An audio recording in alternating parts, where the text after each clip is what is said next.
Hello guys. मेरा नाम राजेंद्र है और मैं एट प्रेजेंट टीजीटी मैथमेटिक्स के पद पर जेएनवी खोबई में काम कर रहा हूँ। जेएनवी खोबई जो त्रिपुरा में है। तो आज हम देखेंगे, देखिए आज हमारा नोटिफिकेशन है जो 31 जनवरी 2023 को ये आउट हुआ था। एंड इसके अकॉर्डिंग हम क्या देखेंगे कि जो क्लास 10th के स्टूडेंट हैं जिन्होंने अभी सीबीएसई का एग्ज़ाम चल रहा है अभी, एंड जो क्लास 10th के स्टूडेंट क्लास 11th में जो भी स्ट्रीम में वो जाना चाहते हैं, एंड साइंस या फिर कॉमर्स या ह्यूमैनिटी का हालांकि कोई क्राइटेरिया नहीं है, बट साइंस और कॉमर्स एंड साइंस और कॉमर्स के साथ में जो मैथमेटिक्स होगा, अगर जैसे कोई साइंस का स्टूडेंट मैथमेटिक्स को रखना चाहता है या नहीं रखना चाहता, कॉमर्स का स्टूडेंट है मैथमेटिक्स लेना चाहता है नहीं लेना चाहता, तो देखिए उसका कुछ क्राइटेरिया है। तो क्या क्राइटेरिया है, उस क्राइटेरिया को आज हम इस नोटिफिकेशन के थ्रू एक्सप्लेन करेंगे थोड़ा सा। हालांकि कुछ स्टूडेंट को पता होगा कि क्राइटेरिया, देखिए कुछ स्टूडेंट उसी के अकॉर्डिंग प्रिपरेशन करना है, क्योंकि मुझे क्लास 11th में मैथ लेना है, लेकिन कभी क्या होता है कि उतना परसेंटेज नहीं बन पाता, किसी प्रॉब्लम हो जाता है।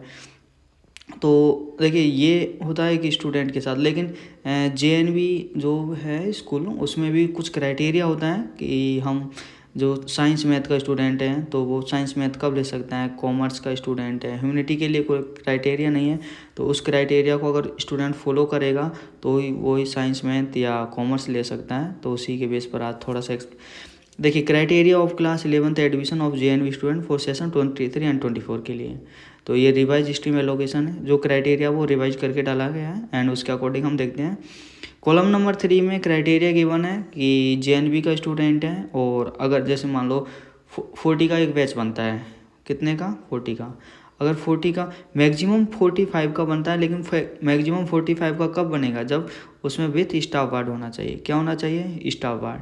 तो मैक्सिमम या हाईएस्ट एक बैच में कितने स्टूडेंट हो सकते हैं, 45 विथ स्टाफ वार्ड स्टूडेंट। अगर स्टाफ वार्ड नहीं है तो 40 स्टूडेंट। ओके, तो देखिए इसके बेस पर क्या क्राइटेरिया है एंड कॉलम नंबर 3 को फॉलो किया जाएगा कि कॉलम नंबर 3 में अगर कॉलम नंबर 3 के अकॉर्डिंग जैसे 40 का बैच है, ओनली कितना हो रहा है, 25 या 30 स्टूडेंट ही हो पा रहे हैं। एंड कुछ स्टूडेंट ऐसे जो मैथ लेना चाहते हैं लेकिन जैसे 60% नहीं बन रहा उनका, 59% बन रहा है। तो जैसे कहते हैं ना स्पेशल केस में, कम स्टूडेंट होने के केस में कॉलम नंबर 4 को फॉलो किया जाता है, और वो किसके द्वारा, जेएनवी के द्वारा। जैसे कुछ पोस्ट वैकेंट रह जाती है, कुछ वैकेंट सीट रह जाती है तो उसमें है वो। तो देखिए साइंस विथ मैथमेटिक्स, कोई स्टूडेंट जो साइंस लेना चाहता है और साथ में क्या रखना चाहता है, मैथ, तो उसके लिए क्राइटेरिया होगा साइंस में 60% होना चाहिए, मैथ में भी कितना होना चाहिए, 60% होना चाहिए, एंड साइंस एंड मैथ दोनों का एग्रीगेट कितना होना चाहिए, 65%। कितना होना चाहिए, 65%। And average of all subject, जो इसके अलावा जो रिमेनिंग सब्जेक्ट रह जाएगा उसका, उसमें भी कितना होना चाहिए, 65% होना चाहिए। ये कोई स्टूडेंट जो साइंस और मैथ दोनों रखना चाहता है। अगर साइंस के साथ किसी स्टूडेंट चाहता है कि मैं साइंस लूँ बट मैथमेटिक्स ना लूँ, तो उस केस में साइंस का 60% होगा एंड मैथ में एटलीस्ट 50%, और साइंस और मैथमेटिक्स का एग्रीगेट कितना होगा, 60%। साइंस और मैथ का एग्रीगेट यहाँ देखिए 60% है, लेकिन अगर मैथ रखेगा तो 65%। ओके, एंड इसके अलावा जो रिमेनिंग सब्जेक्ट रह जाएगा उसका एग्रीगेट कितना बनेगा, 65%। ओके गाइज, एंड अगर कोई स्टूडेंट मैथमेटिक्स और मैथमेटिक्स के साथ में कॉमर्स रखना चाहता है, जैसे कोई स्टूडेंट चाहता है कि मैं नहीं साइंस नहीं लूँगा, मैं मैथ कॉमर्स लूँगा, तो कॉमर्स के साथ में अगर वो मैथ में इंटरेस्टेड है तो उसका मैथ में कितना होना चाहिए, 60%। एंड इसके अलावा जो सब्जेक्ट रिमेनिंग रह जाएगा उसका एवरेज कितना होना चाहिए, 50%। ओके, एंड इसके अलावा अगर मान लो कोई स्टूडेंट जो चाहता है कि मैं मैथ में वीक हूँ, या फिर उसका चॉइस नहीं है, उसका जो इंटरेस्टेड सब्जेक्ट मैथ नहीं है और कॉमर्स लेना चाहता है, तो उसके लिए मैथमेटिक्स में एटलीस्ट कितना होना चाहिए, 45%, एंड जो रिमेनिंग सब्जेक्ट है उसमें कितना होना चाहिए, 50% होना चाहिए। ओके गाइज, एंड इसके अलावा ह्यूमैनिटी एंड या स्किल कोर्सेज है, जो स्किल सब्जेक्ट है उसके लिए कोई क्राइटेरिया नहीं है। Means all student who are declare pass, जो भी स्टूडेंट है जो अगर पास हो जाते हैं, एंड चाहे 33% हो या 95% हो, जितना भी हो, कितना भी परसेंटेज हो, तो वो सभी क्या ले सकते हैं, ह्यूमैनिटी ले सकते हैं। वो चॉइस है स्टूडेंट के ऊपर, ना कि किसी की दूसरे की चॉइस, ऐसा नहीं, स्टूडेंट की चॉइस के अकॉर्डिंग ये काम होगा। ओके गाइस, अभी देख लिए हमने देख लिया कि क्या क्राइटेरिया होता है क्लास 11th में जिस स्ट्रीम में जाना चाहता है उस स्ट्रीम के अकॉर्डिंग। अब हम क्या चेक करेंगे, अब हम चेक करेंगे कि कुछ जैसे जो स्ट्रीम को अलॉट किसके अकॉर्डिंग किया गया, टेबल नंबर ए, एक टेबल नंबर बी है जो इसमें स्टूडेंट का जो JNV में जो भी गेम्स है, वो स्पोर्ट्स गेम्स है या फिर जो कहते हैं ना NCC है या फिर स्काउट एंड गाइड है, जो भी है, तो उसके अकॉर्डिंग टेबल नंबर बी है। जो टेबल नंबर ए में क्या किया गया, जो भी स्ट्रीम है उसका क्राइटेरिया के अकॉर्डिंग उसको सब्जेक्ट अलॉट होगा या स्ट्रीम अलॉट होगा। एंड टेबल नंबर ए में, एंड देखिए इन जो पॉइंट नंबर 2 को देखिए, in case seat are vacant after considering the criteria of column number 3 of table A, means table number A के कॉलम नंबर 3 के अकॉर्डिंग अगर क्राइटेरिया, उस क्राइटेरिया को सेट करने के अकॉर्डिंग भी अगर कुछ सीट वैकेंट रह जाती है, तब क्या होगा उस केस में, तो द JNV में give relaxation to their own student and their per criteria given in column number 4। अगर मान लो कुछ सीट वैकेंट रह जाती है तो उस केस में टेबल नंबर ए के कॉलम नंबर 4 के अकॉर्डिंग उनको क्या दिया जाता है, कुछ रिलैक्सेशन दिया जाता है। अब वो रिलैक्सेशन क्या होगा इसको देखते हैं। अगर कोई स्टूडेंट साइंस एंड मैथ लेना चाहता है, इनको हटा देते, साइंस एंड मैथमेटिक्स लेना चाहता है तो उसको कितने मार्क का रिलैक्सेशन मिलेगा, 5 मार्क का। या तो वो साइंस में ले सकता है 5 मार्क, या मैथ में ले सकता है, या साइंस एंड मैथ दोनों का एक साथ एग्रीगेट में ले सकता है। देखिए, एंड साइंस एंड मैथ का एग्रीगेट कितना होना चाहिए, 60%, एवरेज ऑफ ऑल सब्जेक्ट 60% होना चाहिए। या फिर मैथ नहीं लेना चाहता, साइंस लेना चाहता है तो जो भी सब्जेक्ट है इनमें 5 मार्क का उसको क्या मिलेगा, रिलैक्सेशन मिलेगा। लेकिन साइंस एंड मैथ में कितना होना चाहिए, 60%, एंड एवरेज 60% होना चाहिए। कॉमर्स विथ मैथमेटिक्स, तो मैथ में कितना होना, अगर कोई स्टूडेंट मैथ कॉमर्स के साथ मैथ लेना चाहता है तो उसका कितना होना चाहिए, 50%। ओके गाइस, एंड जो रिमेनिंग सब्जेक्ट है उनका एग्रीगेट कितना होना चाहिए, एटलीस्ट 50% होना चाहिए। कॉमर्स विदाउट मैथमेटिक्स के लिए 40% मैथमेटिक्स में एंड 50% रिमेनिंग। एंड ह्यूमैनिटी के लिए कोई क्राइटेरिया नहीं है। ओके गाइज, तो अभी हम देख लेते हैं। देखिए, एंड तो नीचे क्या जो भी पॉइंट है देखिए। एंड पॉइंट नंबर 3 में क्या, any student opening mathematics in class 11 any student should have 60% mark in class 10 mathematics, however relaxation may be given to student. Means जो स्टूडेंट अगर 60% के अकॉर्डिंग मैथमेटिक्स में क्राइटेरिया को फॉलो नहीं कर पा रहा तो वो उसको किसके अकॉर्डिंग दे सकते हैं, कॉलम नंबर 4 के अकॉर्डिंग उसको कुछ रिलैक्सेशन दे सकते हैं। वो क्या रिलैक्सेशन अभी हमने देखा था। एंड अगर कोई स्टूडेंट मैथमेटिक्स लेना चाहता है और क्लास 10th में, देखिए CBSE से अगर कोई पास करता है तो उसको पता होगा कि एक तो हमारा बेसिक मैथमेटिक्स होता है, एक स्टैंडर्ड मैथमेटिक्स होता है। क्या डिफरेंस होता है वो दूसरा स्टूडेंट को शायद नहीं पता हो, लेकिन CBSE वाला जानता है। अगर मान लो कोई बेसिक मैथमेटिक्स से कोई स्टूडेंट है और वो क्लास 11th में स्टैंडर्ड मैथमेटिक्स लेना चाहता है, साइंस मैथ या कॉमर्स मैथ, साइंस मैथ लेना चाहता है तो वो नहीं ले सकता, क्योंकि उसमें क्या होना चाहिए, स्टैंडर्ड मैथमेटिक्स होना चाहिए। क्या होना चाहिए, स्टैंडर्ड मैथमेटिक्स। बेसिक मैथमेटिक्स लेकर नहीं ले सकता। तो देखिए कई बार मिस्टेक्स भी हो जाती है कुछ, तो कोशिश पहले ही हमारा जो एग्ज़ाम फॉर्म जब हम फिल करते हैं सब्जेक्ट का जो भी क्राइटेरिया है पहले ही चेक कर लेना चाहिए। क्लास 9th के स्टूडेंट भी उसको चेक कर सकते हैं। देखिए अभी इस बार क्या हुआ था, मेरे JNV में एक स्टूडेंट थी एंड क्लास 10th का, मैं क्या क्लास टीचर था, लेकिन वो काफ़ी लॉन्ग टाइम से क्या थी, एब्सेंट थी। कुछ इश्यू हो गया था।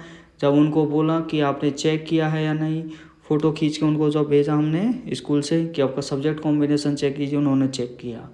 लेकिन क्या हुआ, चेक किया उन्होंने उस टाइम तो बोल दिया ओके, इतना ध्यान नहीं दिया जो भी हो, लेकिन उनका क्या आ गया था, बेसिक मैथमेटिक्स, उन्होंने बेसिक मैथमेटिक्स में ओके बोल दिया। लेकिन जब एक बार फॉर्म सबमिट हो गया उसके बाद में उन्होंने बोला सर मुझे तो स्टैंडर्ड चाहिए, तो उस टाइम कुछ नहीं हो सकता। तो थोड़ा जो भी आप क्राइटेरिया है वो उसको ऑलरेडी चेक कर सकते हो कि क्या क्राइटेरिया होता है। ओके गाइस, अभी देखिए next the criteria of staff ward point number 5 miss staff ward के लिए भी सेम क्राइटेरिया रहता है जो जनरल स्टूडेंट के लिए है।